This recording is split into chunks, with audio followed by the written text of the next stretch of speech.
മുഖ്യമന്ത്രിക്കും മകൾക്കുമെതിരെ അന്വേഷണം വേണമെന്ന ഹർജിയിൽ മാത്യു കുഴൽനാടന് തിരിച്ചടി. തെളിവുകളില്ലാതെ ഹർജിയുമായി വന്നത് എന്തിനെന്ന മാത്യു കുഴൽനാടനോട് കോടതി. വീണ്ടും വാദം കേൾക്കണമെന്ന കുഴൽനാടന്റെ ആവശ്യം കോടതി തള്ളി. അതേസമയം റവന്യൂ മന്ത്രി കെ രാജനും അഴിമതിയിൽ പങ്കെന്ന പുതിയ വാദവുമായി കുഴൽനാടൻ രംഗത്തെത്തി. മുഖ്യമന്ത്രിക്കും മകൾക്കുമെതിരായ മാത്യു കുഴൽനാടന്റെ ഹർജി പരിഗണിച്ച ഘട്ടങ്ങളിലെല്ലാം തെളിവുകൾ ഹാജരാക്കണമെന്ന് കോടതി ആവശ്യപ്പെട്ടിരുന്നു. എന്നാൽ വിധി പറയാൻ ഹർജി മാറ്റിയ ദിവസങ്ങളിലാണ് തെളിവുകൾ ഹാജരാക്കിയെന്ന വാദവുമായി കുഴൽനാടൻ രംഗത്തെത്തിയത്. ഹർജിയിൽ വീണ്ടും വാദം കേൾക്കണമെന്നായിരുന്നു ഇന്നത്തെ കുഴൽനാടന്റെ ആവശ്യം. ഇത് തള്ളിയ കോടതി തെളിവുകളില്ലാതെ എന്തിനാണ് ഹർജിയുമായി കോടതിയിൽ എത്തിയത് എന്ന് കുഴൽനാടനോട് ചോദിച്ചു.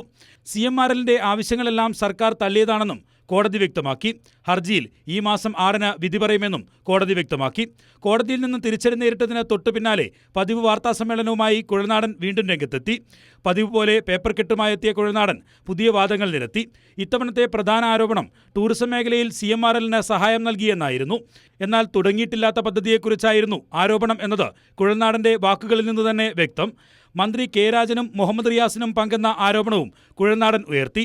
സർക്കാരിൽ നിന്ന് ഒരു സഹായവും ലഭിക്കാതെ CMRL എന്തിന് മുഖ്യമന്ത്രിക്കും മകൾക്കും പണം നൽകിയെന്ന ചോദ്യത്തിന് മാത്യു കുഴൽനാടന് മറുപടിയും ഉണ്ടായില്ല. കൈരളി ന്യൂസ്, തിരുവനന്തപുരം.